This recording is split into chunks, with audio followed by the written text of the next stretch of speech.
Brother good morning. Good morning sister. ஓம் சாந்தி. ஓம் சாந்தி. குசி குசியா இருக்கீங்களா? குசி குசியா இருக்கேன் சிஸ்டர். Very good. ஒவ்வொரு நாளும் விதவிதமான முரளி, விதவிதமான வரதானம். ஆமா சிஸ்டர், விதவிதமான அனுபவம் கிடைக்குது. சூப்பரா சங்கமம் அதை என்ஜாய் பண்றேன் சிஸ்டர். நீங்க என்ஜாய் பண்றீங்களா சிஸ்டர்? நான் நேத்தி ரொம்ப சரவண பிரதர் வந்து ஒரு இந்த சின்ன குழந்தைய வந்து தொட்டில தொட்டி தொங்குற மாதிரி நினைவுங்கிற தூக்குன்னு அது நல்லா இருந்துச்சு. எல்லாத்தையும் பிள்ளைங்க எல்லாத்தையும். ஓ சரி சரி ஓகே. சரிங்க சிஸ்டர், முரளி வாசிங்க. சரி, அப்பாவோட மகா வாக்கியங்களை கேட்போம். 28/3/2025 காலை முரளி பாப்தாதா மதுபன். ஓம் சாந்தி. இனிமையான குழந்தைகளே, நீங்கள் மிகவும் அதிர்ஷ்டசாலிகள். ஏனென்றால் உங்களுக்கு பாபாவின் நினைவை தவிர வேறு எந்த கவலையும் இல்லை. இந்த பிரம்ம பாபாவிற்கு நிறைய சிந்தனைகள் செல்கிறது அப்படின்னு ஒரு தலைப்பு கொடுத்துருக்காங்க அப்பா. அதாவது உங்களுக்கு எந்த கவலையும் கிடையாது பாபாவின் நினைவை தவிர. தந்தைக்கு பாருங்க, பிரம்ம பாபாவுக்கு சிந்தனை நாள் முழுக்க ஓடிட்டே இருக்கு. ஏன்னா பிரம்ம பாபாவுக்கு நிறைய பொறுப்பு இருக்குது அப்படின்னு சொல்றாரு. அதான் பிரம்ம பாபாவோட நீங்க தான் ரொம்ப அதிர்ஷ்டசாலிங்க நம்மள சொல்லியிருக்காரு சிஸ்டர். அப்பா கேள்வி கேக்குறாங்க, பாபாவிடம் இருக்கக்கூடிய நல்ல குழந்தைகளின் அடையாளம் என்ன? பதில் சொல்லியிருக்காங்க, அவர்கள் அனைவருடைய புத்தியின் தொடர்பையும் ஒரு பாபாவோடு இணைத்து கொண்டே இருப்பார்கள். சேவாதாரிகளாக இருப்பார்கள். தானும் நல்ல விதத்தில் படித்து மற்றவர்களுக்கும் கற்பிப்பார்கள். தந்தையினுடைய மனதில் இடம் பெற்றிருப்பார்கள். அப்படிப்பட்ட நல்ல குழந்தைகள் தான் தந்தையின் பெயரை விளங்க செய்வார்கள். யார் முழுமையாக படிப்பதில்லையோ அவர்கள் மற்றவர்களையும் கெடுக்கிறார்கள். இது கூட நாடகத்தில் பதிவாகி இருக்கிறது அப்படின்னு பதில் கொடுத்துருக்காங்க. யார் நல்ல குழந்தைகளா இருப்பாங்க அப்படின்னு சொல்லியிருக்காரு. அதாவது யார் அனைவருடைய புத்தியின் தொடர்பை தந்தை கிட்ட இணைச்சிட்டே இருக்காங்களோ அவங்களும், நல்ல சேவாதாரியா இருக்கக்கூடியவங்களும், யார் நல்லா படிச்சு மற்றவர்களையும் படிக்க வைக்கிறாங்களோ அவங்களும் தான் பாபாவுடைய மனசுல இடம் பிடிக்க முடியும். அவங்க தான் பாபாவின் பேரை புகழடைய செய்வாங்க. யாரு சரியாக படிக்கலையோ அவங்க மற்றவர்களையும் கெடுக்கிறாங்க. இதுவும் கூட நாடகத்துல பதிவா இருக்குது அப்படின்னு சொல்லியிருக்காரு சிஸ்டர். பாடல். தாய் தந்தையரின் ஆசீர்வாதத்தை எடுத்துக்கொள்ளுங்கள். தாய் தந்தை பிரம்மா பாபாக்குள்ள அப்பா வந்திருக்காங்க இல்லையா, அத சொல்றாங்க. தாய் தந்தையர் 2 பேருமே நமக்கு ஆசீர்வாதம் வழங்கிட்டு இருக்காங்க, அதை எடுத்துக்கொள்ளுங்கள் அப்படிங்கிற பாட்டு இது. சங்கமேக பாட்டோ என்னன்னு தெரியல. ஓம் சாந்தி. அது லௌகீக பாட்டு தான், அதை வச்சு அப்பா புரிய வைக்கிற நமக்கு அது மேட்ச் ஆகுது. ஆமா. ஓம் சாந்தி. ஒவ்வொரு வீட்டிலும் தாய் தந்தை மற்றும் 2-4 குழந்தைகள் இருக்கிறார்கள். 2 முதல் 4 குழந்தைகள் இருக்கிறார்கள். இருந்தாலும் ஆசீர்வாதம் கேட்டுக்கொண்டே இருக்கிறார்கள். அது எல்லைக்குட்பட்ட விஷயமாகும். இது எல்லைக்கு உட்பட்ட விஷயமாகும். இது எல்லைக்கு உட்பட்டவைகளுக்காக பாடப்பட்டுள்ளது. எல்லையற்றதை பற்றி யாருக்கும் தெரியவில்லை. நாம் எல்லையற்ற தந்தையின் குழந்தைகள் என்பதை இப்போது குழந்தைகளாகிய நீங்கள் தெரிந்துள்ளீர்கள். அவர்கள் எல்லைக்கு உட்பட்ட தாய் தந்தையர்களாக இருக்கிறார்கள். எல்லைக்கு உட்பட்ட தாய் தந்தையரிடமிருந்து ஆசீர்வாதத்தை பெற்றுக்கொள்ளுங்கள். இவர்கள் எல்லையற்ற தாய் தந்தை ஆவார்கள். அந்த எல்லைக்கு உட்பட்ட தாய் தந்தையர் கூட குழந்தைகளை பாதுகாத்து வளர்க்கின்றனர். பிறகு டீச்சர் கற்பிக்கிறார். இவர்கள் எல்லையற்ற தாய் தந்தையர், எல்லையற்ற டீச்சர், எல்லையற்ற சத்குரு, பரம தந்தை டீச்சர், பரம குருவாக இருக்கிறார் என்பதை குழந்தைகளாகிய நீங்கள் இப்போது தெரிந்துள்ளீர்கள். அதாவது ஆசீர்வாதங்கள் தாய் தந்தை கிட்ட வாங்கிக்கோங்க அப்படின்னு சொல்றாங்க. அந்த லௌகீகத்துல எல்லைக்குட்பட்ட தாய் தந்தைகள் எப்படி இருக்காங்க அப்படின்னா, தாய் தந்தை இருக்காங்க, 2-4 குழந்தைகள் இருக்காங்க. இருந்தாலும் ஆசீர்வாதங்கள் கேட்டுக்கிட்டே இருக்காங்க. யாருக்கிட்ட கேட்டுட்டு இருக்காங்க? அது இந்த எல்லையற்ற தந்தை கிட்ட தான் கேட்டுட்டு இருக்காங்க அப்படிங்கிறதுக்கு சொல்லிட்டு இருக்காரு. அவங்க எல்லைக்குட்பட்ட தாய் தந்தைகள் அந்த குழந்தைகளை வளர்க்குறாங்க. அப்புறம் படிக்க வைக்கிறதுக்காக தனியா ஆசிரியர்கிட்ட விட்டுறாங்க. அவங்க படிச்சு பெரிய ஆலை வந்ததுக்கு அப்புறம் வானப்பிரஸ்த நிலைக்கு குரு கிட்ட போயிடுறாங்க. இது எல்லைக்குட்பட்ட விஷயமா இருக்குது. ஆனா இங்க பாருங்க, உங்களுக்கு எல்லையற்ற தந்தையே, ஆத்மீக தந்தை, ஆத்மாக்களுக்கெல்லாம் தந்தையே வந்து உங்களுக்கு தந்தையாவும் இருக்காரு, ஆசிரியராகவும் இருக்காரு, சத்குருவாவும் இருக்காரு. அதான் பரம தந்தை, பரம ஆசிரியர், பரம சத்குரு அப்படின்னு சொல்லியிருக்காரு. அப்போ சொல்றாங்க, சத்தியத்தை பேசக்கூடியவர்கள் சத்தியத்தை கற்றுக் கொடுப்பவராக இருக்கின்றார். குழந்தைகளில் வரிசை கிரமமாக இருக்கிறார்கள். லௌகீக வீட்டில் 2 முதல் 4 குழந்தைகள் இருக்கிறார்கள் என்றால் அவர்களை எவ்வளவு பாதுகாக்க வேண்டி இருக்கிறது. இங்கே எவ்வளவு அதிகமான குழந்தைகள் இருக்கிறார்கள், எவ்வளவு சென்டர்களில் இருந்து குழந்தைகளுடைய செய்திகள் வருகிறது. இவர் சைத்தான் தீய காரியம் செய்கிறார், தொல்லை தருகின்றார், தடை ஏற்படுத்துகின்றார் என்று எவ்வளவு செய்திகள் வருகிறது. இந்த பாபாவிற்கு, பிரம்ம பாபாவிற்குத்தான் கவலை இருக்கும் அல்லவா, இவர்தான் பிரஜாபிதா அல்லவா, எவ்வளவு அதிகமான குழந்தைகளின் மீது கவனம் இருக்கிறது. ஆகையினால குழந்தைகளாகிய நீங்கள் நல்ல விதத்தில் பாபாவின் நினைவில் இருக்க முடியும் என்று பாபா கூறுகிறார். எவ்வளவு அதிகமான குழந்தைகளை பராமரிக்க வேண்டி இருக்கிறது. மாயையும் மிகப்பெரிய எதிரி அல்லவா. சிலருடைய தோலை நன்றாகவே உரித்து, அதாவது நெய்ய புடைத்து விடுகிறது, சிலரின் மூக்கை பிடிக்கிறது, சிலரது குட்டியை பிடித்துக் கொள்கிறது. இவ்வளவு அனைவரை பற்றியும் சிந்திக்க வேண்டியுள்ளது. இருந்தாலும் எல்லையற்ற தந்தையின் நினைவிலும் இருக்க வேண்டியுள்ளது. சொல்றீங்களா அவர்கள்? அதாவது தொந்தரவு செய்யறாங்க பாருங்க. யஜ்யத்துல தந்தைக்கு எவ்வளவு பொறுப்பு இருக்குது. 2-3 குழந்தைங்க லௌகீகத்துல இருந்தா கூட வளர்க்கறது எவ்வளவு கஷ்டமா இருக்குது. ஆனா யஜ்யத்துல பாருங்க எவ்வளவு குழந்தைகளை பிரம்மா பாபா பராமரிக்க வேண்டியது இருக்குது. அப்ப பிரம்மா பாபாவுக்கு கவலை இருக்கும் தானே அப்படிங்கிறார். மாயையும் குறைஞ்சது கிடையாது. சிலருடைய குடும்பியை பிடிச்சிடுது, தோலை உரிச்சு நெய்ய புடைச்சிடுது, அப்புறமேலு கீழே விழ வச்சிருது. இந்த மாதிரிலாம் செய்து மாயையும் குறைஞ்சது இல்லையா. அப்ப ஒவ்வொரு குழந்தைய பத்தின கவலையும் பிரம்மா பாபாவுக்கு இருக்குது. இந்த குழந்தையும் முன்னேறி போகணுமே, இந்த மாதிரிலாம் நடந்துக்கிறாங்களே அப்படிங்கறது மாதிரி பிரம்மா பாபாவுக்கும் கவலை இருக்குதுன்னு சொல்லியிருக்காரு சிஸ்டர். அப்பா சொல்றாங்க, நீங்கள் எல்லையற்ற தந்தையினுடைய குழந்தைகளாவீர்கள். நாம் ஏன் பாபாவின் ஸ்ரீமத் படி நடந்து முழுமையாக ஆசையை எடுக்கக்கூடாது என்பதை தெரிந்துள்ளீர்கள். அனைவரும் ஒரே மாதிரி நடந்து கொள்ள முடியாது. ஏனென்றால் இங்கு ராஜ்யம் ஸ்தாபனை ஆகி கொண்டிருக்கிறது. இது வேறு யாருடைய புத்தியிலும் வர முடியாது. இது மிகவும் உயர்ந்த படிப்பாகும். ராஜ்யம் கிடைத்து விட்டது என்றால் பிறகு இந்த ராஜ்யம் எப்படி ஸ்தாபனை ஆனது என்பது தெரியாது. இந்த ராஜ்யம் ஸ்தாபனை ஆவது மிகவும் அதிசயமானதாக இருக்கிறது. இப்போது நீங்கள் அனுபவமிக்கவர்களாக இருக்கிறீர்கள். நாம் என்னவாக இருந்தோம், பிறகு எப்படி 84 பிரிவுகள் எடுக்கிறோம் என்பது முதலில் இவருக்கு கூட தெரிந்ததா என்ன கேட்கிறாரு. இப்போது புரிய வருகிறது. நீங்களும் கூறுகிறீர்கள், பாபா நீங்கள் அவரே தான். இது மிகவும் புரிந்து கொள்ள வேண்டிய விஷயமாகும். இந்த சமயத்தில் தான் பாபா வந்து அனைத்து விஷயங்களையும் புரிய வைக்கின்றார். இந்த சமயத்தில் யார் எவ்வளவுதான் லட்சாதிபதி கோடீஸ்வரர்களாகவோ இருக்கலாம், பாபா கூறுகின்றார், இந்த பணம் போன்ற அனைத்தும் மண்ணோடு மண்ணாக போகிறது. நீடி இருக்கின்ற நேரம் எவ்வளவு, உலகத்தில் என்னென்ன நடந்து கொண்டிருக்கின்றது என்பதை நீங்கள் ரேடியோ அல்லது நாளிடுகளில் கேட்கின்றீர்கள். நாளுக்கு நாள் சண்டைகள் அதிகரித்துக் கொண்டே செல்கிறது. நூல் சிக்கலாகி கொண்டேதான் இருக்கிறது. அனைவரும் தங்களுக்குள் சண்டையிட்டுக் கொண்டே இருக்கிறார்கள். அப்படி ஏற்பாடுகள் நடந்து கொண்டிருக்கிறது. இதன் மூலம் சண்டை ஆரம்பித்தே விட்டது என்பது புரிய வருகிறது. என்ன நடந்து கொண்டிருக்கிறது? அதாவது இப்ப ராஜ்யம் ஸ்தாபனை ஆகிக்கிட்டு இருக்குது. அதனால எல்லாருமே வரிசை கிரமமா தான் இருப்பாங்க அப்படின்னு சொல்றாரு. எல்லாருமே முழுமையா ஸ்ரீமத் படி நடக்க மாட்டாங்க. அப்ப வரிசை கிரமமா தான் இருப்பாங்க. எல்லையற்ற தந்தையே வந்து உங்களுக்கு ஸ்ரீமத் கொடுத்துருக்காருன்னு நீங்க அதுபடி நடக்கணும் தானே, உயர்ந்த பதவி அடையணும் தானே அப்படின்னு கேட்டிருந்தாரு. அடுத்து இங்க செல்வந்தர்கள் இருக்காங்க அப்படின்னா அது எதுக்கும் பிரயோஜனப்பட போறது கிடையாது. எல்லாமே விநாசம் ஆயிடும். நாளிடுதல்கள், அந்த ரேடியோஸ் போன்றவற்றெல்லாம் விநாசம் நடக்க போகுதுங்கிற செய்தியை போடணும் அப்படின்னு சொல்லியிருக்காரு சிஸ்டர். சண்டையிட்டுக் கொண்டே இருக்கிறார்கள். என்னென்ன செய்திகள் உலகத்தில் என்னென்ன நடந்து கொண்டிருக்கிறது என்பதை நீங்கள் ரேடியோ அல்லது நாளேடுகளில் கேட்கின்றீர்கள் சொன்னார். ஓகே ஓகே, சரிங்க சிஸ்டர். சரி வாசிங்க. அப்பா சொல்றாங்க, என்ன என்ன நடந்து கொண்டிருக்கிறது, என்ன நடக்க போகிறது என்பதை உலகம் தெரிந்திருக்கவில்லை. உங்களில் கூட மிக குறைவானவர்களே முழுமையான விதத்தில் புரிந்துள்ளீர்கள் மற்றும் பிஸியாக இருக்கிறீர்கள். இந்த உலகத்தில் நாம் இன்னும் கொஞ்ச நாட்கள் தான் இருக்க போகிறோம். இப்போது நாம் கர்மாதித்த நிலைக்கு செல்ல வேண்டும்.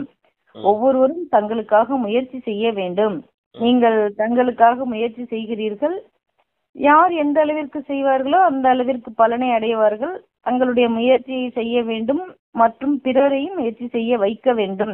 வழியை சொல்ல வேண்டும். இந்த பழைய உலகம் அழிய வேண்டும். இப்போது பாபா புதிய உலகத்தை ஸ்தாபனை செய்ய வந்துள்ளார்.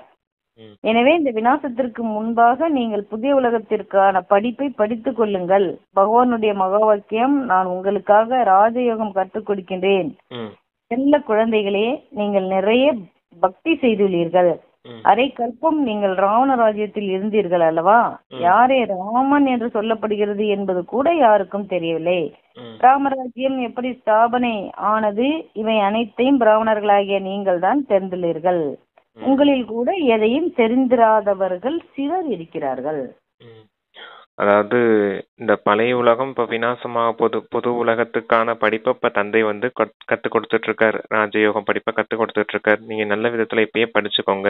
இப்பவே நல்ல விதத்துல படிச்சு நல்ல யோகம் செய்து கர்மாதீத்த நிலையை அடையணும் அப்படின்னு சொல்லியிருக்காரு. அடுத்து நீங்க அரைக்கல்பமா இந்த ராவண ராஜ்யத்திலே வாழ்ந்துட்டு வந்திருக்கீங்க. ராமராஜ்யம் எப்படி ஸ்தாபனையாச்சு உருவாச்சு அப்படிங்கிற விஷயமே யாருக்குமே தெரியாது. இப்பதான் தந்தை வந்து அந்த விஷயத்தையும் புரிய வைக்கிறேன் அப்படின்னு சொல்றாரு. உங்களிலும் கூட சிலர் இந்த விஷயத்தை கூட புரிஞ்சுக்கிடாதவங்க இருக்கதான் செய்யறாங்க அப்படின்னு இருக்காரு. Okay sister. விநாசத்திற்கு முன்பு இந்த புதிய உலகத்துக்கான படிப்பை படித்துக் கொள்ளுங்கள், மற்றவர்களையும் படிக்க வைங்கன்னு சொல்லியிருக்காரு. நான் ராஜயோகம் கற்பிக்கிறேங்கிறத புத்தியில நல்லா நிறைச்சுக்கீங்கன்னு சொல்றாரு. பக்தி நிறைய செஞ்சிருக்கீங்க. ராவணத்துல இருந்தீங்க, அதனால ராமன் யாரு அப்படின்னு கூட தெரியாம இருந்தீங்க. இப்ப இவை அனைத்தையும் பிராமணர்களாகிய நீங்கள் தான் தெரிந்துள்ளீர்கள்.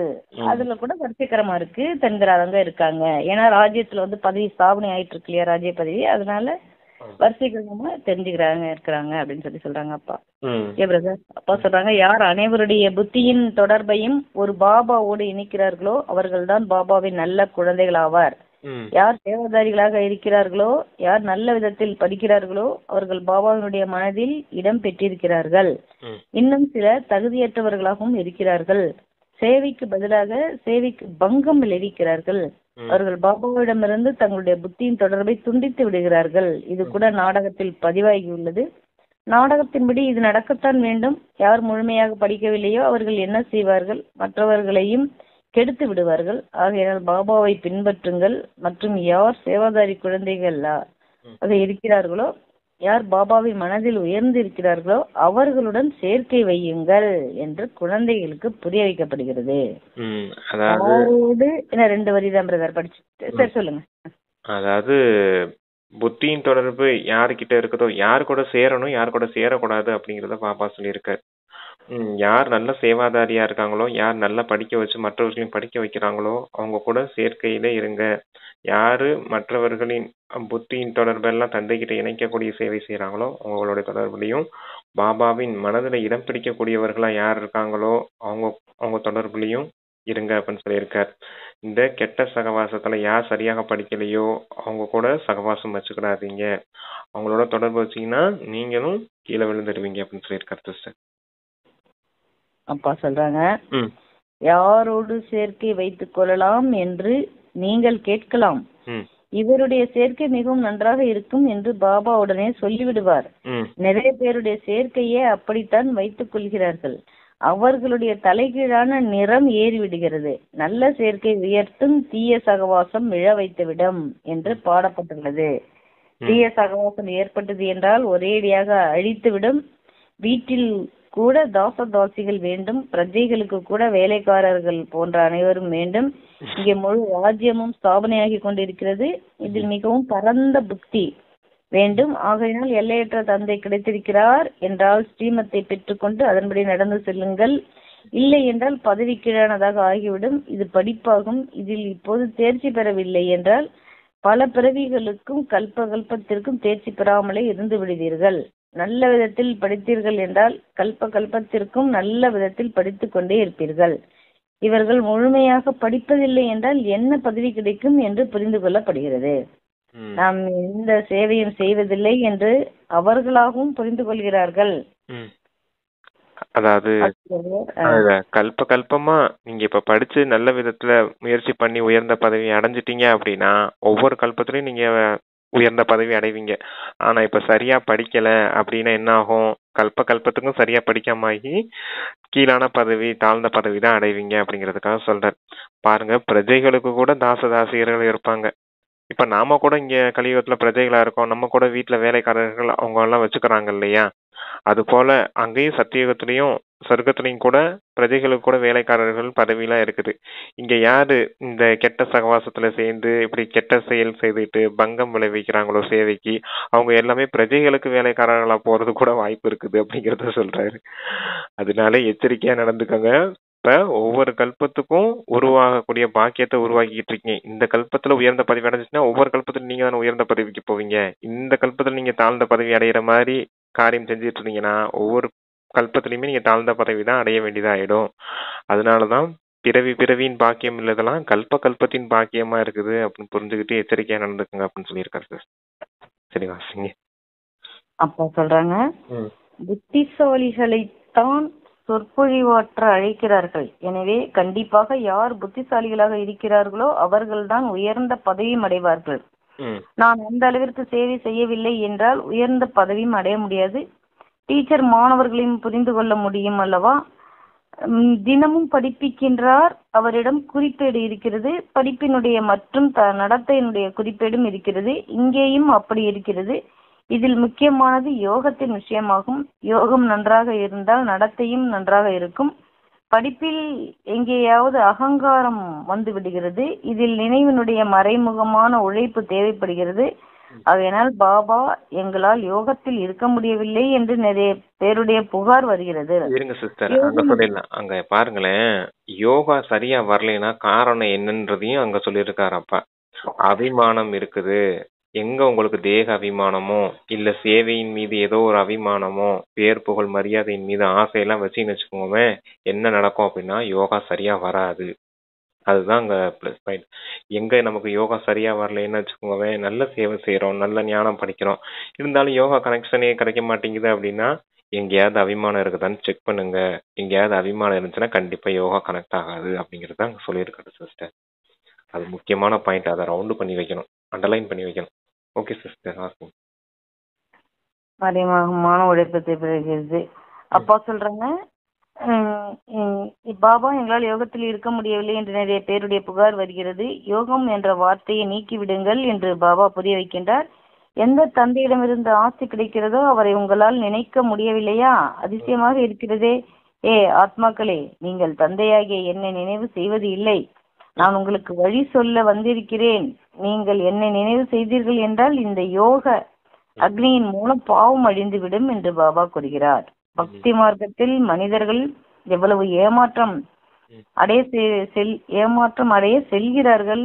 கும்பமேளாவில் எவ்வளவு குளிர்ந்த நீரில் சென்று குளிக்கிறார்கள், எவ்வளவு கஷ்டத்தை பொறுத்து கொள்கிறார்கள். இங்கே எந்த கஷ்டமும் இல்லை. யார் முதலில் தரமான குழந்தைகளாக இருக்கிறார்களோ அவர்கள் ஒரு பிரியதர்ஷனுடைய அன்பானவர், உண்மையிலும் உண்மையான பிரியதர்ஷினியாக ஆகி நினைவு செய்து கொண்டே இருக்கிறார்கள். நடைபயிற்சி செல்கிறார்கள் என்றால் தனிமையில் தோட்டத்தில் அமர்ந்து நினைவு செய்வார்கள். புறங்கூறுவது வீணான பேச்சுகளில் ஈடுபடுவதன் மூலம் வாயுமண்டலம் கெடுகிறது. ஆகையினால் எவ்வளவு நேரம் கிடைக்கிறதோ அதில் பாபாவை நினைவு செய்வதற்கான பயிற்சி செய்யுங்கள். முதல் தரமான உண்மையான பிரியதர்ஷனுடைய பிரியதர்ஷினிகளாக ஆகுங்கள். தேகதாரிகளின் புகைப்படங்களை வைத்துக் கொள்ளாதீர்கள் என்று பாபா கூறுகின்றார். அதாவது பிரியதர்ஷனுடைய நினைவு தான் உங்களுக்கு இருக்கணும், பிரியதர்ஷினிகளாகிய உங்களுக்கு அப்படின்னு சொல்றாரு. தந்தை உங்களுக்கு சொர்க்கத்தின் ஆஸ்தியை கொடுக்க வந்திருக்கார் அப்படின்னா தந்தையை உங்களால் நினைவு செய்ய முடியாதா? நினைவினாலதான் பாவ கர்மங்கள் விநாசமாகும். அதனால தொடர்ச்சியா நினைவு செய்துகிட்டே இருங்க. எந்த ஒரு தேகதாரிகளின் புகைப்படத்தை வச்சிட்டு இருக்காதீங்க அப்படின்னு சொல்றாரு. ஏன்னா தேகதாரிகளின் புகைப்படத்தை பார்த்துட்டு இருந்தோம்னா அந்த தேகத்தின் விஷயமும் அந்த தேகதாரிகளின் நினைவுகள் தான் இருந்துகிட்டே இருக்கும். தந்தையை நினைக்க முடியாது அப்படிங்கிறதுக்கு தான் சொல்லிட்டு இருக்காரு சிஸ்டர். சரி வாசி. நேற்று சொன்னாரு சன்னியாசிகள் வந்து புகைப்படங்கள் எல்லாம் கொடுப்பாங்க அப்படின்னு சொல்லி நேற்று அதுக்கு முதல் நாள் முரளிதர் சொன்னாரு. இன்னைக்கு அதான் புகைப்படத்தெல்லாம் வச்சுக்காதீங்கன்ட்டு புகைப்படங்களே. சிலர் நம்ம சிஸ்டர்ஸே கூட பார்த்தோம்னு வச்சுக்கோங்க, சில சமயத்துல போன் எடுத்துட்டு செல்ஃபி எடுத்துட்டு இருப்பாங்க. அப்ப பாக்குறப்ப நமக்கே காமெடியா தெரியும். அதுதான் பாப்பா இங்க சொல்றது மாதிரி எனக்கு தோணுச்சு. அதனால அந்த மாதிரிலாம் காரியங்கள் செய்யக்கூடாது அப்படின்றத சொல்லியிருக்காரு. Okay sister.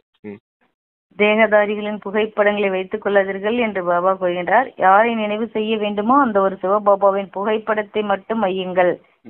சித்தி சக்கரத்தையும் நினைவு செய்து கொண்டே இருந்தீர்கள் என்றால் திருமூர்த்தி மற்றும் சித்தி சக்கரம் முதல் தரமானது ஆகும். இதில் முழு ஞானமும் இருக்கிறது. சீர்தர்சன சக்கரதாரி என்ற உங்களுடைய பெயர் அர்த்தம் நிறைந்ததாக இருக்கிறது. புதியவர்கள் யாரும் இந்த பெயரை கேட்டால் புரிந்து கொள்ள முடியாது. இந்த குழந்தைகளாக நீங்கள் தான் புரிந்து கொள்கிறீர்கள். ம். உங்களில் கூட சிலர் நல்ல விதத்தில் நினைவு செய்கிறார்கள். நிறைய பேர் நினைவு செய்வதே இல்லை. தங்களுடைய ஆத்மாவிற்கான உணவையே கெடுத்துக் கொள்கிறார்கள். படிப்பு மிகவும் சகஜமானது ஆகும். அமைதியின் மூலம் நீங்கள் அறிவியலின் மீது வெற்றி அடைய வேண்டும் என்று பாபா கூறுகிறார். உங்களுடைய உணவு உங்களுடைய உணவு எதுன்னு சொல்லியிருக்காரு? ஞானம்ங்கிறதா உங்களோட புத்தியின் உணவு. அந்த உணவையும் நீங்க கெடுத்துக்கிறீங்க சரியா படிக்கலைன்னா அப்படிங்கறத சொல்றாரு. சாப்பாடே சரியா சாப்பிடலன்னா என்ன ஆகும்? உடம்புக்கு ஆரோக்கியம் கெட்டு போயிடும் இல்லையா? அதே மாதிரி புத்திக்கான சாப்பாடு, ஆன்மாவுக்கான சாப்பாடு ஞானம் தான். அதையே சரியா எடுத்துக்கலைன்னா அப்புறம் எப்படி என்ன நிலைமைக்கு போயிடுவீங்க அப்படின்றத சொல்றாரு sister. ஆத்மாவுக்கான சாப்பாடு வந்து முரளி. ஆமா. அந்த முரளி வந்து சாப்பாடு ரெடி பண்ணியாச்சு. ஆனா அந்த ஞானத்தை வந்து சிந்தனை கடைஞ்சாதான் சாப்பாடு சாப்பிட்டு செரிச்ச மாதிரி ஆகும். ஆத்மா ஆமா. வந்து கிளியர் ஆகுங்கிறத வந்து நம்ம எடுத்துக்கணும். சொல்லிடுறேன். ஆமா. அப்பா சொல்றாங்க, ம். ஜோதிட அதாவது அமைதி மற்றும் அறிவியல் ஜோதிட ராசி ஒன்றே ஆகும். ம். பாபா கூறுகிறார், அமைதி மற்றும் அறிவியல் ஜோதிட ராசி ஒன்றே ஆகும். ராணுவத்தில் கூட 3 நிமிடம் அமைதியில் இருக்க வைக்கிறார்கள். ம். நமக்கு அமைதி வேண்டும் என்று மனிதர்களும் விரும்புகிறார்கள். அமைதியான இடம் பிரம்மாண்டம் தான் என்பதை குழந்தைகளாகிய நீங்கள் இப்போது தெரிந்துள்ளீர்கள். அந்த பிரம்ம மகா தத்துவத்தில் ஆத்மாக்களாகிய நாம் சிறு புள்ளியாக இருக்கின்றோம். அனைத்து ஆத்மாக்களின் மரமான அது மிகவும் அதிசயமானதாக இருக்கும் அல்லவா? ம். இரு புருவங்களுக்கு மத்தியில் ஜொலிக்கும் அதிசயமான நட்சத்திரம் என்று மனிதர்களும் கூறுகிறார்கள். ம். மிகவும் சிறிய தங்கத்தினால் ஆன திலகத்தை உருவாக்கி இங்கே வைக்கிறார்கள். ம். ஆத்மாவும் புள்ளியாக இருக்கிறது. பாபாவும் அவருக்கு பக்கத்தில் வந்து அமர்கின்றார். ம். சாது சன்னியாசிகள் போன்ற யாருமே தங்களுடைய ஆத்மாவை தெரிந்திருக்கவில்லை. ஆத்மாவையே தெரிந்து கொள்ளாத போது பரமாத்மாவை எப்படி தெரிந்து கொள்ள முடியும்? ம். பிராமணர்களாகிய நீங்கள் மட்டும்தான் ஆத்மா மற்றும் பரமாத்மாவை தெரிந்துள்ளீர்கள். ம். அதாவது அந்த அமைதி, அறிவியல், ஜோதிடம் இது எல்லாமே என்ன எதுக்கான விஷயமா இருக்குது? அந்த அமைதிக்கான விஷயமா தான் இருக்குது அப்படின்னு சொல்றாரு. ராணுவத்துல கூட 3 நிமிடங்கள் அந்த அமைதிக்கான இது மௌன அஞ்சலின்னு செலுத்துவாங்க இல்லையா? அதுக்காக அந்த அமைதி சக்தி எல்லாருக்கும் தேவைங்கிறது எல்லாரும் புரிஞ்சிருக்காங்க. இப்ப நீங்க எல்லாரும் அமைதியா எங்க இருந்தீங்க அப்படின்னா, அந்த பரந்தாமத்துல தான் இருந்தீங்க, நிராகார உலகத்துல தான் இருந்தீங்க. எல்லாரும் ஆத்மாக்கள் ஒளி புள்ளியா அந்த பரந்தாம வீட்டுல இருந்தீங்க அப்படின்னு சொல்றாரு. அங்க அமைதியா இருந்தீங்க. அடுத்து இந்த ஒளி புள்ளி ஆத்மாவை பத்தி யாருக்குமே தெரியாது. நெத்தியில திலகம் கூட வச்சுக்கிறாங்க. தங்கத்திலான திலகத்தை கூட நெத்தியில புருவ மத்தியில வச்சுக்கிறாங்க அப்படின்னு சொல்றாரு. ஆத்மா அங்க புருவ மத்தியில இருக்குதுன்னு சொல்றாங்க. அந்த ஆத்மாவை பத்தின விஷயங்கள், சரியான விஷயங்கள் யாருக்குமே தெரியாது. குருமார்கள் கூட, அந்த சன்னியாசி குருமார்களுக்கு கூட அந்த ஆத்மாவை பத்தியே சரியா தெரியலன்னும் போது பரமாத்மாவை பத்தி எப்படி தெரிஞ்சுக்கிடுவாங்க? இப்ப பிராமணர்களாகிய நீங்க தான் ஆத்மாவை பத்தின ரகசியத்தையும் தெரிஞ்சுக்கிட்டீங்க, பரமாத்மாவை பத்தின ரகசியத்தையும் தெரிஞ்சுக்கிட்டீங்க அப்படின்னு சொல்லியிருக்காரு. அப்பா சொல்றாங்க, எந்த தர்ம ஆத்மா மற்றும் பரமாத்மாவை தெரிந்துள்ளீர்கள். எந்த தர்மத்தை சேர்ந்தவர்களும் தெரிந்து கொள்ள முடியாது. இப்போது நீங்கள் தான் தெரிந்துள்ளீர்கள். இவ்வளவு சிறிய ஆத்மா எப்படி அனைத்து நடிப்பையும் நடிக்கிறது. நிறைய சத்சங்கம் செய்கிறார்கள், எதையும் புரிந்து கொள்வதில்லை. இவர் பிரம்மா நிறைய குருக்களை கொண்டிருந்தார். பிரம்ம பாபா சொல்றாரு, இவர்கள் அனைவரும் பக்தி மார்க்கத்தின் குருமார்கள் என்று பாபா கூறுகிறார். ஞான மார்க்கத்தின் குரு ஒருவரே ஆவார். 2 கிரீடமுள்ள ராஜாக்களுக்கு முன்னால் 1 கிரீடமுள்ள ராஜாக்கள் தலை வணங்குகிறார்கள், நமஸ்கரிக்கிறார்கள். ஏனென்றால் அவர்கள் தூய்மையானவர்கள். அந்த தூய்மையான ராஜாக்களின் கோயில்கள் தான் உருவாக்கப்பட்டுள்ளன. தூய்மையற்றவர்கள் சென்று அவர்களுக்கு முன்னால் தலை வணங்குகிறார்கள். ஆனால் இவர்கள் யார், நாம் ஏன் தலை வணங்குகிறோம் என்பதெல்லாம் தெரியுமா என்ன? இருங்க சிஸ்டர், அது பாருங்களேன். டபுள் கிரீடதாரி உடையவர்கள் தேவதைகள், அவங்களுக்கு தான் கோயில் அமைச்சிருக்காங்க. ஆனா இங்க இருக்கக்கூடிய ராஜாக்கள் 1 கிரீடம் தான் வச்சிருக்காங்க, ரத்தினங்களால பதித்த கிரீடம் தான் வச்சிருக்காங்க. அப்ப இவங்க போய் அந்த அந்த சொர்க்கத்தின் தேவதைகள் முன்னாடி தலை வணங்குறாங்க அப்படிங்கறத சொல்றாரு. ஏன் தலை வணங்குறாங்க? இவங்க தூய்மையற்ற விகாரிகளா இருக்காங்க, அவங்க தூய்மையான தேவி தேவதைகளா இருந்திருக்காங்க, அதனால தலை வணங்குறாங்க. இவங்களுக்கு டபுள் கிரீடம்ன்றது ஒரு ரத்தின பதித்த கிரீடமும் இருக்குது, தூய்மையின் ஒளி கிரீடமும் இருக்குது. அந்த தூய்மையின் விஷயம் உங்ககிட்ட இருந்துச்சுன்னா மற்றவர்கள் எல்லாம் உங்க காலில் வந்து விழுவாங்க அப்படிங்கறத எடுத்துக்கலாம் சிஸ்டர். எல்லாத்தையும் விட மிக உயர்ந்த குணம் எதுனா அந்த தூய்மை தான் அப்படிங்கறதுக்காக சொல்லியிருக்காரு. சரிவா? அப்பா சொல்றாங்க, சோம்நாத் கோயில் கட்டினார்கள். ம். பூஜை என்னவோ செய்கிறார்கள். ஆனால் புள்ளிக்கு எவ்வாறு பூஜை செய்வது, புள்ளிக்கு எப்படி கோயில் கட்ட முடியும், இவை மிகவும் ஆழமான விஷயங்களாகும். கீதை போன்றவற்றில் இந்த விஷயங்கள் இருக்கிறதா என்ன? யார் எஜமானராக இருக்கிறாரோ அவரே புரிய வைக்கின்றார். எப்படி எவ்வளவு சிறிய ஆத்மாவில் நடிப்பு பதிவாகியுள்ளது என்பதை இப்போது நீங்கள் தெரிந்துள்ளீர்கள். ஆத்மாவும் அழிவற்றதாக இருக்கிறது, நடிப்பும் அழிவற்றதாக இருக்கிறது. அதிசயமாக இருக்கிறது அல்லவா? இவை அனைத்தும் உருவாக்கப்பட்ட நாடகம், உருவாகி கொண்டிருக்கின்ற என்றும் சொல்கிறார்கள். நாடகத்தில் என்ன பதிவாகி இருக்கிறதோ அது கண்டிப்பாக நடக்கும். கவலைப்பட வேண்டிய விஷயம் இல்லை. என்ன நடந்தாலும் கண்ணீர் விடக்கூடாது என்று குழந்தைகளை நீங்கள் இப்போது தங்களுக்கு தாங்களே உறுதிமொழி எடுத்துக்கொள்ள வேண்டும். இன்னார் இறந்து விட்டார்கள், ஆத்மா சென்று வேறு சரீரம் எடுத்தது, பிறகு அழுவதற்கு என்ன அவசியம் இருக்கிறது? திரும்பி வர முடியாதல்லவா? கண்ணீர் வந்தால் தோல்வியுற்றதாக விடும். ஆகையினால் நாங்கள் ஒருபோதும் அழமாட்டோம் என்று உறுதிமொழி எடுங்கள் என்று பாபா கூறுகிறார். சொல்லிடுறேன் சிஸ்டர். அந்த சோம்நாத் கோயில் கட்டியிருக்காங்க. ஒளி புள்ளியான பரமாத்மாவுக்கு எப்படி கோயில் கட்ட முடியும்? அதான் லிங்க ரூபத்துல கோயில் அமைச்சிருக்காங்க அப்படிங்கறத சொல்லியிருக்கார். இந்த போன்ற விஷயங்கள்லாம் பகவத்கீதையில இருக்குதா என்ன? தந்தை தான் வந்து புரிய வைக்கிறேன் அப்படிங்கறத சொல்றாரு. அங்க ஆத்மா பரமாத்மான்னு சொல்லிட்டாங்க. ஆனா ஒளி புள்ளி ஆத்மா அப்படிங்கறது மாதிரி இல்ல. இந்த லிங்க ரூபம் ஏன் அப்படி அமைச்சிருக்காங்க அப்படிங்கிற இந்த விஷயங்கள்லாம் எதுவும் இல்லை. ஆனா வாய்க்கு வந்ததெல்லாம் ஒவ்வொரு கதையா சொல்லிக்கிட்டே இருப்பாங்க இந்த சாஸ்திரத்துல. அதுக்காக சொல்லிட்டு இருக்காரு. அப்புறம் ஆத்மா எவ்வளவு ஒளி புள்ளியா இருக்குது, அந்த புள்ளியான ஆத்மாவுக்குள்ள அவங்களுக்கான பாகமும் பதிவாயிருக்குது. எப்படி ஆத்மா அழிவற்றதோ அதுல பதிவான பாகமும் அழிவற்றது. அழிவற்ற ஆத்மாவில அழிவற்ற பாகம் பதிவாயிருக்குது. அந்த பாகமும் ஒருபோதும் அழியாது. அதனால நீங்க எந்த கவலையும் பட தேவையில்லை. இந்த டிராமா கூட உருவாக்கப்பட்ட டிராமாவா இருக்குது.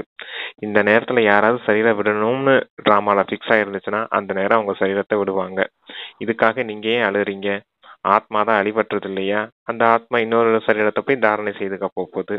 இந்த சரீரத்தை பார்த்து நீங்க ஏன் அழுதுட்டு இருக்கீங்க? அதனால ஒருபோதும் அழக்கூடாது. அழுவது என்றால் இழப்பது என்று பாபா சொல்வார். அதான் இங்கேயும் சொல்லியிருக்காரு. ஒருபோதும் அழக்கூடாது, கண்ணீர் விடக்கூடாது. அழுகுறீங்க அப்படின்னா என்ன அர்த்தம்? தேக அபிமானம், அந்த தேகத்தின் மீது கொண்ட பற்றுனால அழுகுறீங்க. நீங்க தான் தேகமே இல்லைன்னு ஞானம் கொடுத்து உங்களுக்கு என்ன பிரயோஜனம்? அதனாலதான் பாபா சொல்றாரு, அழிவது என்றால் இழப்பது. உங்களுடைய ஆத்மாவின் சக்தியை இழக்கிறீங்க அப்படின்னு அர்த்தம்.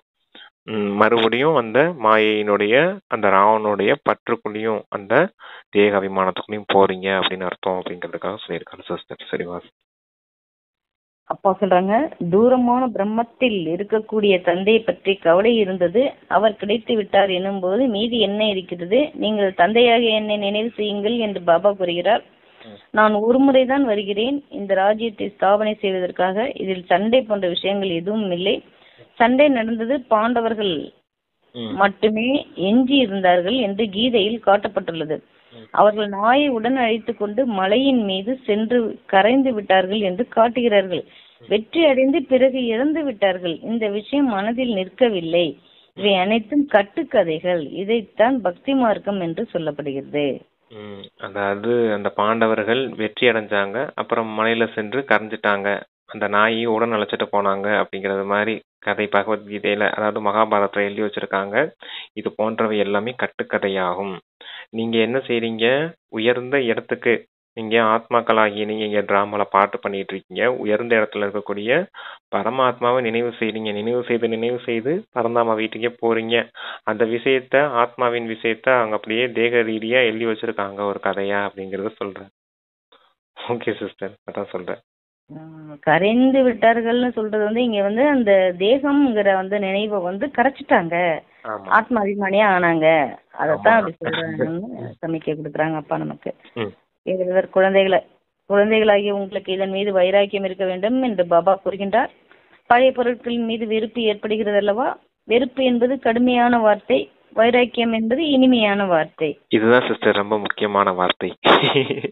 எங்கேயுமே நம்ம கவனிக்க புரிஞ்சுக்க இல்ல, ரொம்ப அதிகமா சொல்லாத இடம்.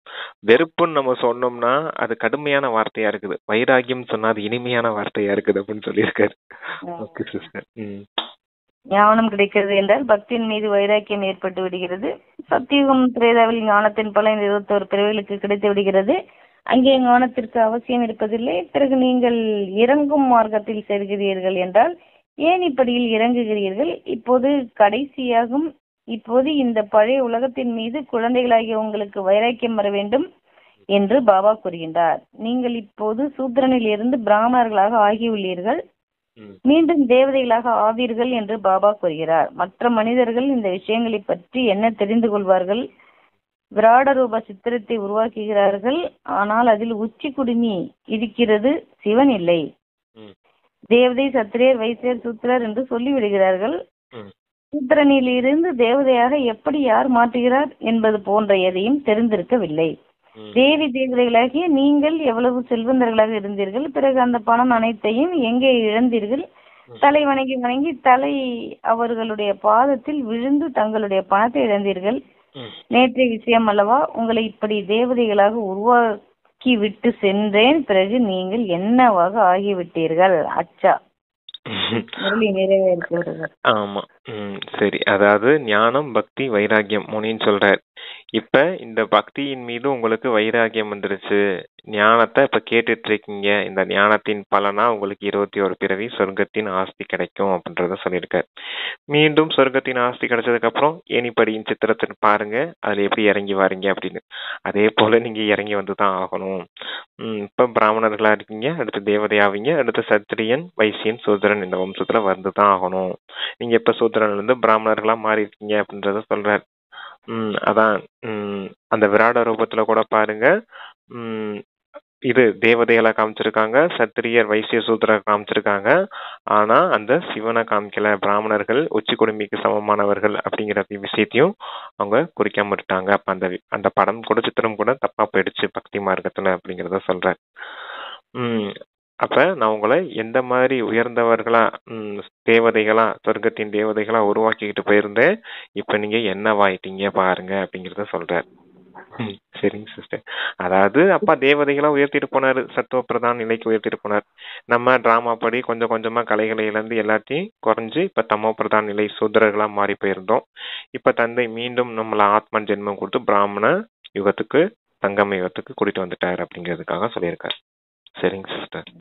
உச்சி குடுமி இருக்கிறது, சிவன் இல்லை. அதாவது உச்சி குடுமி இருக்கு, அந்த குடுமி என்ன ரீசன் அப்படின்னு அவங்களுக்கு வந்து தெரியல, என்ன காரணத்துக்காக இருக்குன்னு தெரியல, சிவனையும் காட்டல அப்படின்னு நமக்கு புரிய வைக்கிறாரு. பிரதர், இனிமேலும் இனிமையான காணாமல் போய் கண்டெடுக்கப்பட்ட செல்ல குழந்தைகளுக்கு தாயும் தந்தை மன பாப்தாதான் அன்பு நினைவுகள் மற்றும் காலை வணக்கம். ஆன்மீக குழந்தைகளுக்கு ஆன்மீக தந்தையின் நமஸ்காரம், அப்பாவுக்கு நமஸ்காரம். தாரணைக்கான முக்கியசாரம் அதுல ஃபர்ஸ்ட் பாயிண்ட் வந்து மற்றவர்களை பற்றிய சிந்தனையின் வீண் பேச்சுக்களின் மூலம் சூழ்நிலையை கெடுக்க கூடாது. தனிமையில் அமர்ந்து உண்மையிலும் உண்மையான பிரியதர்ஷிகளாக ஆகி தங்களுடைய பிரியதர்ஷனை நினைவு செய்ய வேண்டும். வீண் பேச்சு பேசக்கூடாது. வீணானவற்றை, மற்றவர்களை, தேகதாரிகளை பற்றி சிந்தனையோ, வீண் சிந்தனையோ, பிறரை பற்றி சிந்தனையெல்லாம் செய்துட்டு இருக்க கூடாது. ஒரு தந்தை, ஒரு பிரியதர்ஷனை மட்டுமே பிரியதர்ஷினியாகி நினைவு செய்யணும் அப்படின்னு சொல்லியிருக்காரு. சூழ்நிலைகளை கெடுக்க கூடாது அப்படின்னு இருக்காரு பாருங்க. வீண் சிந்தனையை செஞ்சுட்டு சூழ்நிலையை கெடுக்காதீங்க, அந்த வாயுமண்டலத்தை கெடுக்காதீங்க அப்படின்னு சொல்லியிருக்காரு. ரெண்டாவது பாயிண்ட் சொல்றாங்க, அப்பா ஒருபோதும் அழ மாட்டேன், கண்களிலிருந்து கண்ணீர் விட மாட்டேன் என்று தங்களுக்கு தாங்களே உறுதிமொழி எடுத்துக்கொள்ள வேண்டும். யார் சேவாதாரிகளாக இருக்கிறார்களோ, பாபாவினுடைய மனதில் இடம் பிடித்து உயர்ந்தவர்களாகிறார்களோ அவர்களுடன் தான் சகவாசம் வைக்க வேண்டும். தங்களுடைய குறிப்பேட்டை நன்றாக வைத்துக் கொள்ள வேண்டும். நல்லவங்க கூட தான் சகவாசம் வச்சுக்கணும். தந்தையின் மனதுல யார் இடம் பிடிச்சிருப்பாங்களோ அவங்க கூட தான் சகவாசம் வச்சுக்கணும். ஒரு போதும் அழக்கூடாது, அழுவது என்றால் இழப்பது அப்படின்னு புரிஞ்சுக்கோங்க அப்படின்னு சொல்லியிருக்காரு. சரிங்க சிஸ்டர். குறிப்பேடுன்னா அந்த சாட்டை பத்தி சொல்றாரு. ஆமா, குறிப்பேடு. ஆமா, அது வரதானம் கொடுக்குறாங்க அப்பா. அந்த சார்ட்னு வச்சுக்கலாம், இல்ல நம்மளுடைய ரெஜிஸ்டர்னு வச்சுக்கலாம், எப்படினாலும் இருக்கலாம் சிஸ்டர். ரெஜிஸ்டர்லாம் சரி, ஓகே. வரதானம் கொடுக்குறாங்க. சக்திசாலியான விருத்தியின் மூலம் மனசேவை செய்யக்கூடிய, உலகிற்கு நன்மை செய்பவராக அலைந்து கொண்டிருக்கும் உலக ஆத்மாக்களுக்கு வழி கூறுவதற்காக சாட்சாத் பாபாவிற்கு சமமாக லைட் ஹவுஸ், மைட் ஹவுஸ் ஆகுங்கள். ஒவ்வொரு ஆத்மாவிற்கும் ஏதாவது கொடுக்க வேண்டும் என்ற லட்சியம் மையுங்கள். முக்தி கொடுத்தாலும் சரி, ஜீவன் முக்தி கொடுத்தாலும் சரி, அனைவருக்காகவும் மகாதானி மற்றும் மரதானி ஆகுங்கள். இப்பொழுது அவர்களது இடத்தில் சேவை செய்து கொண்டு இருக்கிறீர்கள். ஆனால் ஒரு இடத்தில் இப்பொழுது ஒரு இடத்தில் இருந்து சேவை செய்து கொண்டிருக்கிறீர்கள். அவரவர்களது இடத்தில் இருந்து சேவை செய்கிறீர்கள். ஆனால் ஒரு இடத்தில் இருந்து கொண்டே மனசக்தியின் மூலம் வாயுமண்டலம் வைப்ரேஷன் மூலம் உலக சேவை செய்யுங்கள். அந்த அளவிற்கு சக்திசாலியான விருத்தி உருவாக்குங்கள். அதன் மூலம் வாயுமண்டலம் உருவாக வேண்டும். அப்பொழுதுதான் உலகிற்கு நன்மை செய்யும் ஆத்மா என்று கூற முடியும் அப்படின்னு சொல்லியிருக்காங்க. அலைந்து கொண்டிருக்கக்கூடிய ஆத்மாக்களை நல்ல வழிக்கு கூட்டிட்டு போறதுக்கான வழி கொடுங்க. அதுக்கு தந்தைக்கு சமமா லைட் ஹவுஸ் மற்றும் மைட் ஹவுஸ் ஆகுங்க. உங்ககிட்ட வந்தவங்க யாருனாலும் ஏதாவது ஒண்ணு அடைஞ்சிட்டு தான் போகணும் அப்படிங்கிற லட்சியம் வைங்க. ஒண்ணு முக்தியாவும் இருக்கலாம், இல்ல ஜீவன் முக்தியாவும் இருக்கலாம். அந்த மாதிரி ஒரு லட்சியம் வச்சுக்கோங்க அப்படின்னு சொல்லியிருக்காரு. மகாதானி வரதானிய ஆகுங்க அப்படின்னு சொல்லியிருக்காரு. மகாதானி அப்படின்னா எண்ணம், சொல், செயல் இதன் மூலமா தானம் செய்யக்கூடியவங்க. மனசா சேவை, வாட்சா சேவை, கர்மனா சேவை இது மூலமா சேவை செய்யக்கூடியவங்க தான் மகாதானி. வரதானி அப்படிங்கிறவங்க யாருன்னா பார்வை மற்றும் உள்ளுணர்வின் வைப்ரேஷன்ஸ் மூலமா வாயு மண்டலத்தை உருவாக்கக்கூடியவங்க. அவங்களதான் வரதானி மூர்த்தின்னு சொல்லுவார். அப்ப நீங்க இப்ப மகாதானி ஆகணும், வரதானி ஆகணும். அப்படிப்பட்ட இப்ப நீங்க ஒரு இடத்துல இருந்து சேவை செய்தாலும் ஒரு இடத்துல அமர்ந்து சேவை செய்துட்டு இருக்கீங்க. ஆனாலும் அந்த இருக்க இடத்துல இருந்து இந்த வாயுமண்டலத்தை நல்ல விதத்துல உருவாக்கக்கூடிய அந்த உள்ளுணர்வின் வைப்ரேஷன்ஸ் மூலமா வாயுமண்டலத்தை உருவாக்கக்கூடிய சக்திசாலியான விருத்திங்கிறது உள்ளுணர்வு, அதை உருவாக்குங்க அப்படின்னு சொல்லியிருக்காரு. உள்ளுணர்வின் வைப்ரேஷன்ஸ் மூலமா வாயுமண்டலத்தை உருவாக்குங்க அப்படின்னு சொல்லியிருக்காரு. அதான் வரதானி அப்படின்னு சொல்றாரு. இப்படி நீங்க வாயுமண்டலத்தை உருவாக்குனீங்கன்னா அப்படிப்பட்டவங்கள தான் உலகத்திற்கு நன்மை செய்யக்கூடிய ஆத்மா என்று சொல்ல முடியும் அப்படின்னு சொல்லியிருக்காரு. எப்பயுமே அதை 3 சேர்த்து தான் சொல்லுவார். மகாதானி, வரதானி, விஸ்வ கல்யாணக்காரி. யாரு மகாதானியாவும் வரதானியாவும் இருப்பாங்களோ அவங்க கண்டிப்பா விஸ்வ கல்யாணக்காரியா ஆகியே தீருவாங்க அப்படின்னு சொல்லுவார். அதான் அந்த 3 வார்த்தையும் சொல்லியிருக்காரு. வரதானி அப்படிங்கிறது நல்லா புரிஞ்சுக்கணும் அப்படின்னா, இந்த கோயில்ல மூர்த்தி இருக்குது பாத்தீங்க இல்லையா, அது எப்படி சேவை செய்து பாருங்க.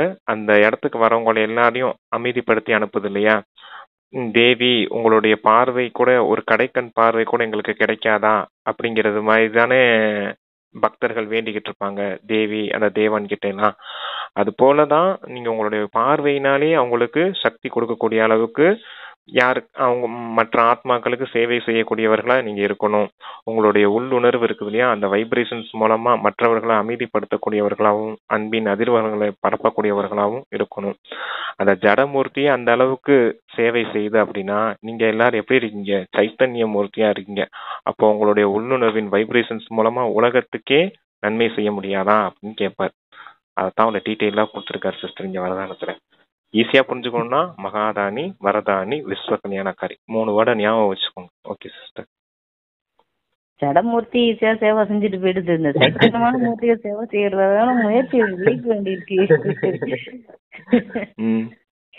அப்பா ஸ்லோகன் கொடுக்குறாங்க. அசரீரிக்கான பயிற்சி மற்றும் வீண் எண்ணங்கள் என்ற உணவு பத்தியத்தின் மூலம் தன்னை ஆரோக்கியமானவராக ஆக்குங்கள். ஆரோக்கியமா வச்சுக்கணும்னா ஒண்ணு அசரீர் பயிற்சி, அசரீரிலேயே இருக்கணும். வாங்குற புள்ளிகளே இருக்கணும். வீண் எண்ணமே வரக்கூடாது. புள்ளிக்கு எதுக்கு எண்ணம் அப்படின்னு கேக்குறாரு.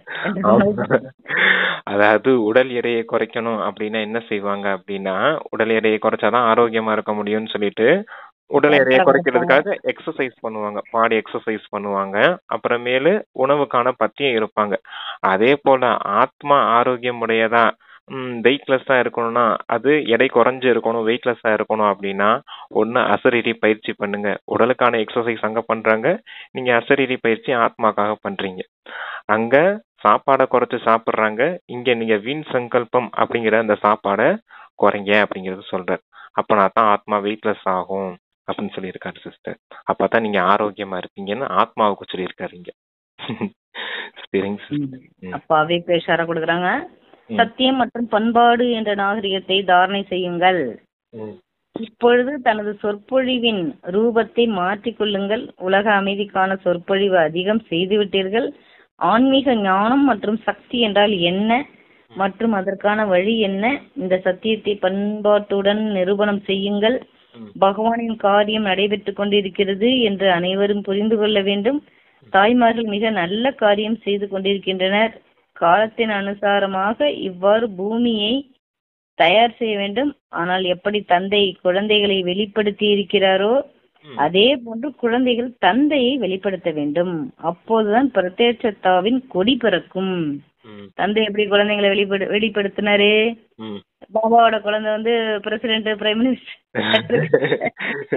அப்பா வந்து குழந்தைங்களை வெளிப்படுத்திட்டாரு. நம்ம குழந்தைங்க தான் என்ன அப்பா வெளிப்படுத்துறதுக்கு முயற்சி பண்றோம் பண்ணிட்டே இருக்கிறோம். கோயிங் ஆன் போயிட்டே இருக்கு. ஆமா.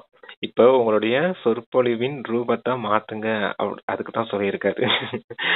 இங்க உலக அமைதிக்காக நிறைய சேவை செய்துட்டீங்க சொற்பொழிவு செய்து. இப்ப இந்த ஆன்மீக ஞானம் மற்றும் சக்தி அதனுடைய சொற்பொழிவு செய்யுங்க. இந்த சத்தியத்தை பண்பாட்டோடு நிரூபணம் செய்யுங்க. சொற்பொழிவு வந்து செஞ்சிட்டீங்கன்னு சொல்றாரு பிரதர். அதிகமா செஞ்சிட்டீங்க. இப்ப தாரணையில கொண்டு வந்து யாரும் நேரடியா காட்டுங்கன்றாரு. ஆமா, நிரூபணம் செய்யுங்கள். அதான் உங்களுடைய ஞானம் மற்றும் சக்திய கொண்டுட்டு வாங்க அப்படின்னு சொல்லியிருக்காரு. அடுத்து தந்தையின் காரியம் நடந்துகிட்டு இருக்குது அப்படிங்கிறது வெளிப்படையா எல்லாத்துக்கும் தெரியணும் அப்படின்னு சொல்லியிருக்காரு. தாய்மார்கள் நல்ல விதத்துல சேவை செய்துட்டு இருக்காங்க.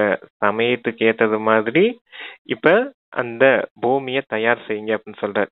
இந்த உலகத்தின் அந்த வாயுமண்டலம் எல்லாத்தையும் தயார் செய்யுங்க. மற்றவர்களும் தந்தையின் விஷயத்த புரிஞ்சுக்கணும் இல்லையா? அதுக்காக இந்த பூமியை நல்ல விதத்துல தயார் செய்யுங்க. எப்படி தந்தை குழந்தைகளை வெளிப்படுத்தி இருக்காரோ அதே போல குழந்தைகளும் தந்தைய வெளிப்படுத்தணும். அப்படிப்பட்ட சூழ்நிலை வரும்போது தான் பிரத்யட்சத்தாவின் கொடி பறக்கும் அப்படின்னு சொல்லியிருக்காரு சிஸ்டர். ஓகே, சரிங்க சிஸ்டர். ஸ்லோகனும் கூட do not eat too much சங்கல்பம், too much of thought அப்படின்னு சொல்லியிருக்காரு. தாட் நிறைய இடத்துல எடுக்காதீங்கன்னு இருக்காரு. வரதானமும் மகாதானி வரதானி விஸ்வ கல்யாணக்காரி நம்ம டைட்டில் பேரை உயர்த்திட்டாரு.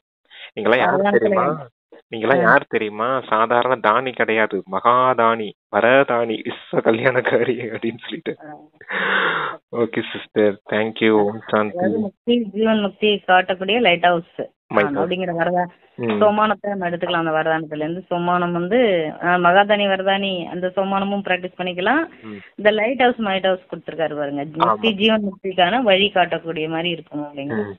Okay sister, okay. பாபாவுக்கு நன்றி. Thanks brother. ஓம் சாந்தி. வாழ்க்கை ஏற்படுத்தி கொடுத்த சரவணா பாய்ஜிக்கு நன்றி. தேங்க்யூ பாபா.